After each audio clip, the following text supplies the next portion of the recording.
Welcome to the Inspire to Invest podcast, where we're sharing inspiring stories from business owners, entrepreneurs, and real estate investors on the pursuit of wealth and financial freedom. This episode of the Inspire to Invest podcast has been brought to you by the Wealth Club. Hey everybody, welcome to Inspire to Invest. I've got Gabriella Godde here with me from Palmdale, California.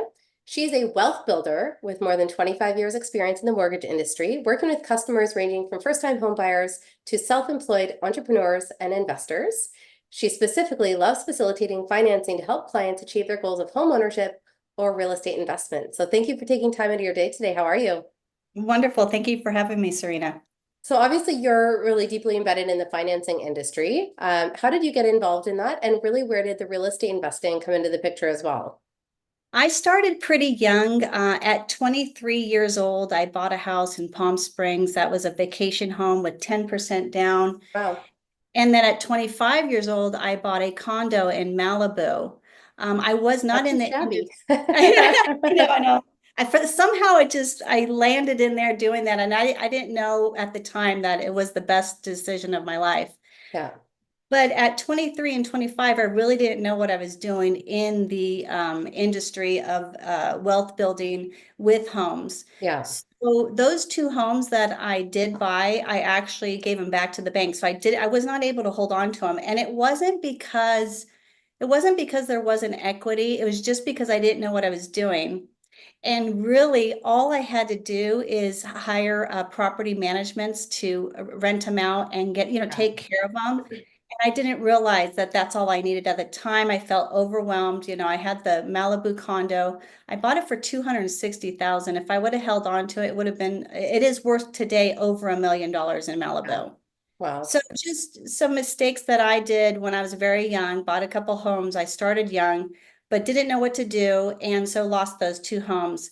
Yeah. And then when I would say 10 years later is when I got into the mortgage industry. Yeah. And my fault again, I just kind of landed in there. Yeah. And it just taught me the best things in life as far as keeping your credit clean, to be able to purchase more homes. And at that point, then I started learning about the industry and then becoming the investor now. Yeah. So what would you say are some of the common issues that you see that, maybe people aren't setting themselves up appropriately for success based on some of your past experiences? I think that people need to know that if they are a W-2 earner and they're making let's just say they're making 100,000 a year, they should be buying a house. And a lot of people don't know that. They don't realize that paying rent is like throwing money out the window. And when you own a house, it's like putting money in the bank savings for you because you're building equity on that house. Yeah. And so, for instance, I bought a house in 2020 for my daughter with my daughter. We kept it for 3 years, sold it, and made over 200,000. That was just recent. So there's all kinds of stories like that you could be doing with houses to get yourself to build equity, or not build equity, but build money a lot faster than stocks. And of course you could do it on stocks, but stocks it's such a gamble. Whereas a home, it's not as big of a gamble as it is. So I'm just very happy about this industry that I'm in. Yeah, no, absolutely. Now, can you talk a little bit more about what your portfolio looks like at the moment, and if you continue to kind of scale and grow after, these earlier investments? Right now, I have a owner occupied that I live in that it's 2.5 acres. I could split it and put another house on it, and that's what I plan on doing on this property. I also plan on renting this property out within a year. Moving into another house that I have that I inherited, but that one I'm now have the architects and I am building that one ground up to be a beautiful house. It's the house I grew up in. I also was born in Mexico and moved to California. I moved to this house when I was 2 years old, and so now I'm just inheriting this house. So instead of leaving it the way it is, I mean, it's a house that's in $1 million property location. It could be up to $2 million right there. But my parents, now I look up to my parents. They own a lot of properties as well. they don't have any loans on those properties. They bought them, and then they just paid them off and they have never refinanced, never pulled equity out. Yeah. And so I've learned from them that, basically you're able to hold on some more houses. So going to turn my house into a rental, build that house out, have another rental that I have, and then I'm also ownership in Mexico. So we want to build a retreat in Mexico, and Mhm. then so remodel another house that's in Mexico. So right now my hands are pretty full with everything that I do have, Yeah. but I do also want to look into other opportunities because maybe fix and flips. Yeah.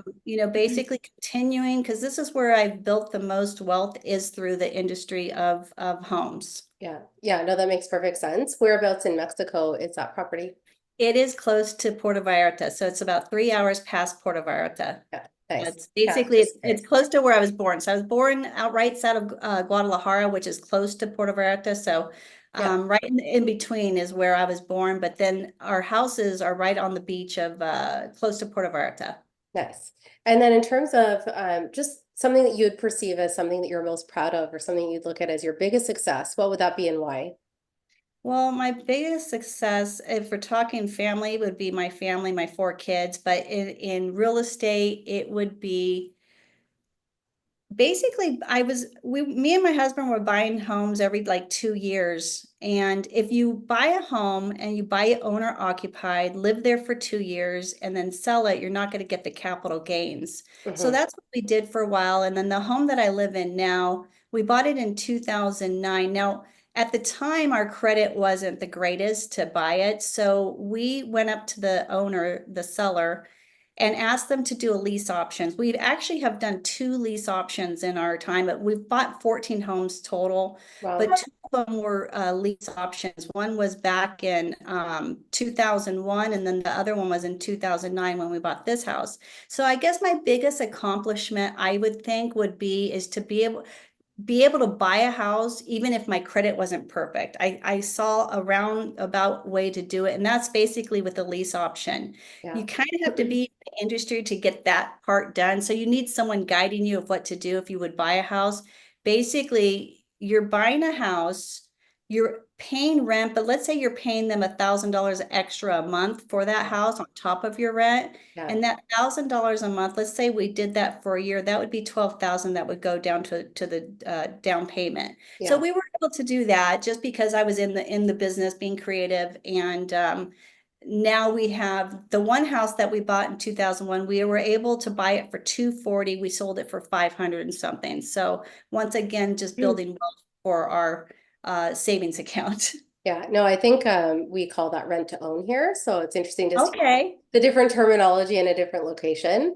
Now, in terms of obstacles and challenges, what would you say is something that you have struggled with as you've been trying to kind of grow and diversify in real estate?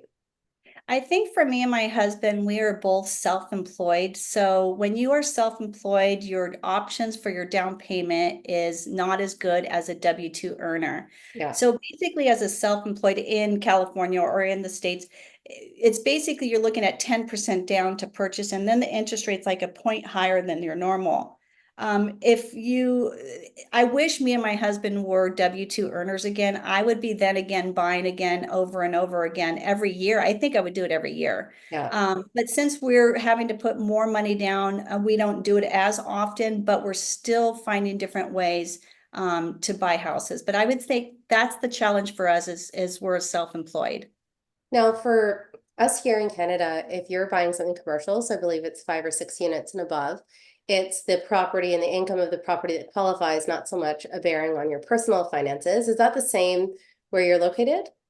Well, in where we're located, 1 to 4 units is considered a single family, and so Yeah. you could buy with the lowest. So for instance, up to 4 units, you could purchase with 3.5% down as long as you're a W-2 earner. Okay. Um, if you're self-employed, of course, you could still qualify, but that's as long as you have the net income. We look at the net, in which we look at the net income for your tax returns opposed to the gross income, and a lot of people are writing that off, so that way it's not going to, basically with their expenses, they're writing it off. Yeah. So Yeah, I would say 3.5% up to 4 units. When you get to 5 units and above, you're talking more like 20%, 30% down. Right. Yeah. And I mean, I think that for the investors that I've connected with, a lot of them will be raising money through joint ventures or, other partners and stuff like that when you're looking at those bigger properties. But in general, like they find that it's easier to qualify because, again, being self-employed, it's challenging on the residential side, but commercially, it's really the value of the property and the income that they're looking at more so than like what you have Correct. on, for us, it would be like a T4, which is probably equivalent to your W2 in the States. Yes, and that's definitely something I want to get into more and more.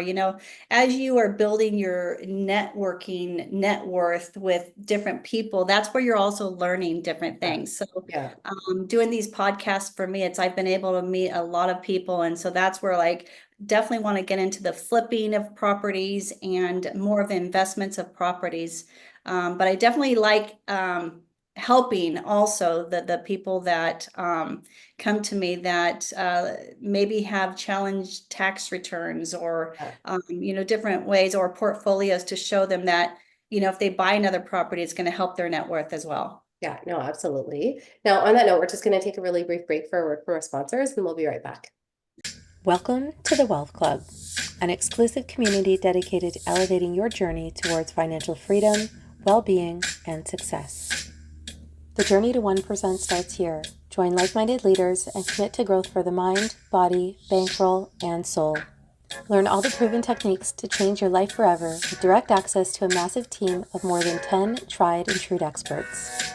Moreover, members enjoy priority access to investment opportunities, job openings, and partnerships within the community. For just $1 a day, members gain entry to specialized forums covering a wide spectrum of fields, discover diverse income streams, new opportunities, collaborations, and employment.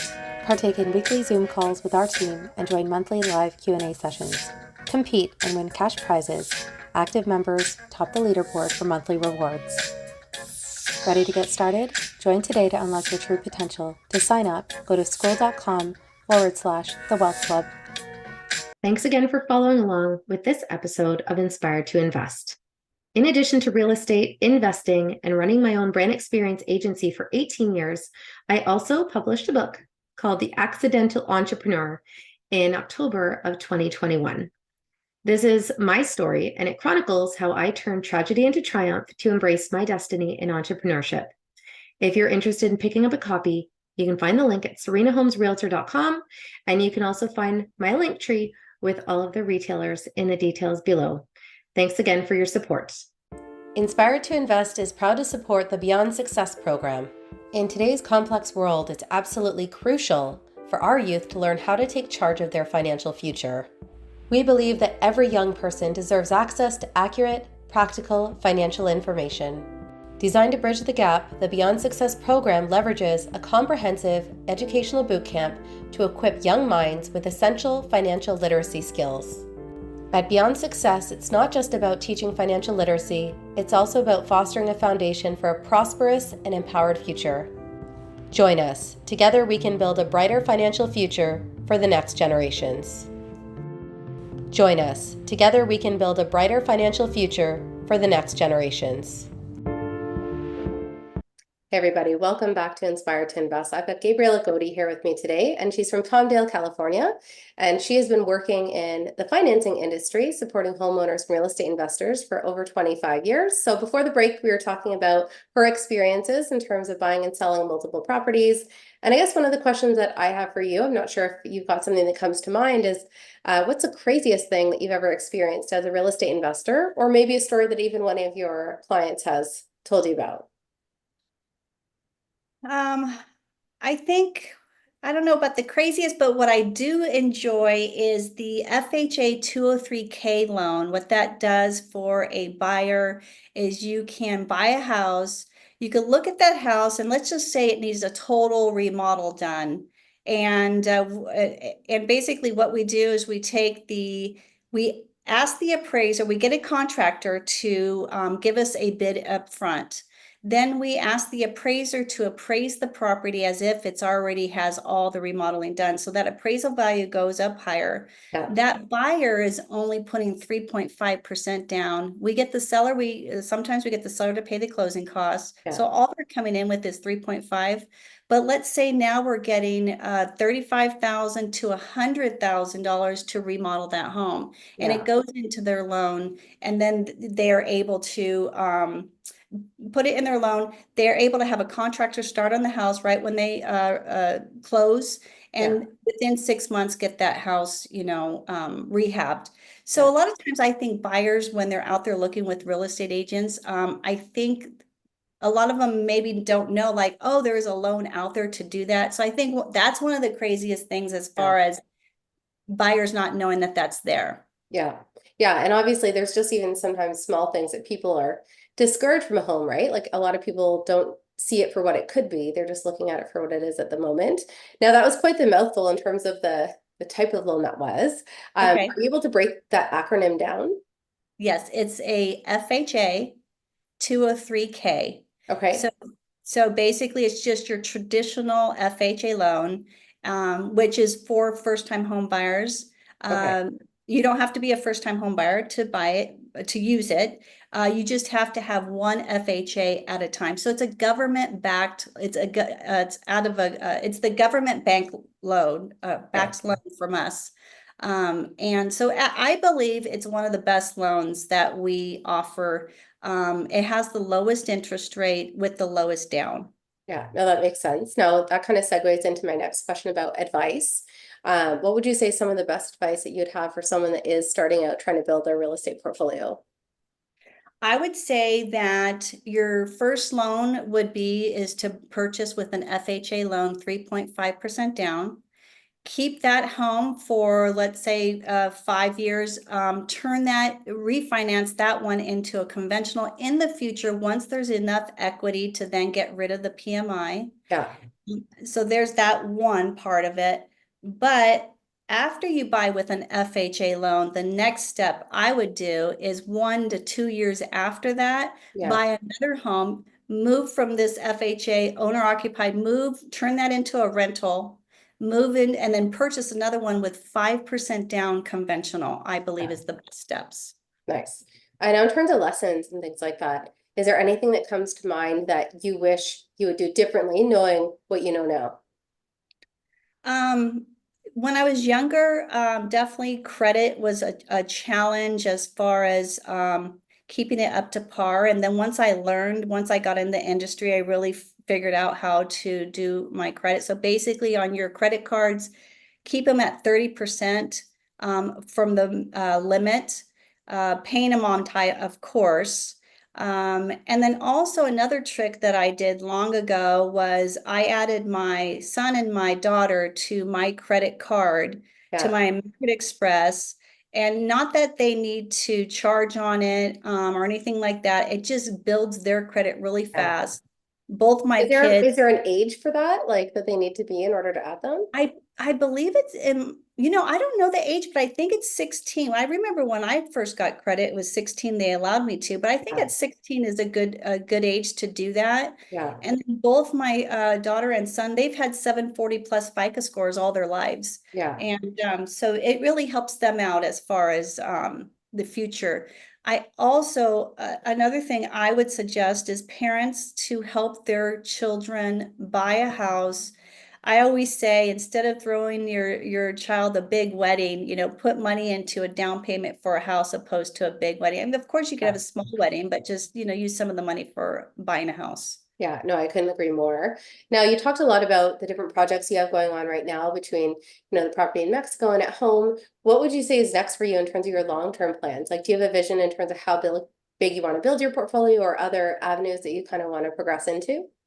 My plan is, my parents, when I was 16 years old, they ended up moving to Mexico 6 months out of the year and then coming back to California 6 months out of the year. So my goal is to build the portfolio to where I can be living in Mexico. I don't think I'm going to do 6 months. I might do 3 months at a time because all my four children are here. Yeah. But just definitely want to be able to have that portfolio, building a resort in Mexico, building a Airbnb in Mexico. So two different projects, Yeah. and then continuing to do fix and flips over here in California. Yeah. Now, in terms of things like how real estate investing has changed your life in terms of time, freedom, opportunities, how would you say that that looks now compared to maybe what you think it would be like had you not gone down this path? If I didn't go down this path, I would be living off of the money that I've made, on my own. I've done very well for my business. I mean, since I would say 2019 on, it's been really good years for me. Before that, let's just say before that was like 100,000 a year type thing. But if you think about it, you can't really save up money off of that income. So what it has done for me is it has bought me other homes. It has made our lifestyle much more comfortable for us and the kids. Yeah. As you know, sales is, I believe, the best industry to be in. Whatever you're doing, sales is where you're going to make the most money. But Yeah. you also want to be able to get there faster. And I believe that buying houses is the way to get there faster. Yeah, no, I definitely agree as well. Now, obviously, the name of this podcast is Inspired to Invest. So I always like to ask people if there's a particular quote that motivates or inspires them. My quote is, I could do all things through Jesus Christ who strengthens me. I'm very backed by God, and that's where my strength comes from. Awesome. Now, is there anything that you want to leave anyone that could be listening or watching with? Just that I wish that I would have purchased more houses as I went. My parents, where I inherited that house back in the 80s, I think they were able to buy our neighbor's house or for like Yeah. $20,000. And I'm like, wow. So I would just say I know the sales prices are a lot higher now, but they're not going to go lower. They're only going to go higher. And if you can't afford to purchase a single family house by yourself, purchase it with another friend, purchase it with a family, someone that you trust. Both live there for like 5 to 10 years and then take that equity in the future for yourselves. Yeah, no, I agree. I think that's a great thing. It's something that even my mom has talked about with, our grandparents, like they could buy cottage properties for $600. And now those same properties, just the land could be selling for 500,000 to $1 million, right? So Right. that's not even having done anything if you just kind of kept it and maintained it for all Right. these years, right? So it's kind of crazy when you just think about that. Now, in terms of where people can find you, what's the best way for someone to get in touch if they'd like to reach you? Either my name, Gabriella Godde, or California Mortgage Girl. If you Google me, you'll find me everywhere. Okay, I've been doing this for over 25 years and perfect. I'm all over the internet. Great. So we'll leave that in the show notes below for anyone that wants to reach you. Of course, thank you for taking time out of your day to be with us today. For anyone that is watching or listening, if you have enjoyed this episode, please make sure that you like, comment, and subscribe or leave us a review. You can also follow along on social at Inspired to Invest Podcast. And remember, when you invest in yourself, the sky's the limit. Thanks again. Thank you to the Wealth Club for bringing you this episode of Inspired to Invest. The views represented on this podcast are for general information only and does not constitute investment or other professional advice or an offering of securities. The host and guests featured on Inspired to Invest make no representations as to the performance of any particular investment. Should you decide to make an investment, you are responsible for conducting your own review and analysis. It is recommended that you obtain independent legal, accounting, and tax advice from licensed professionals.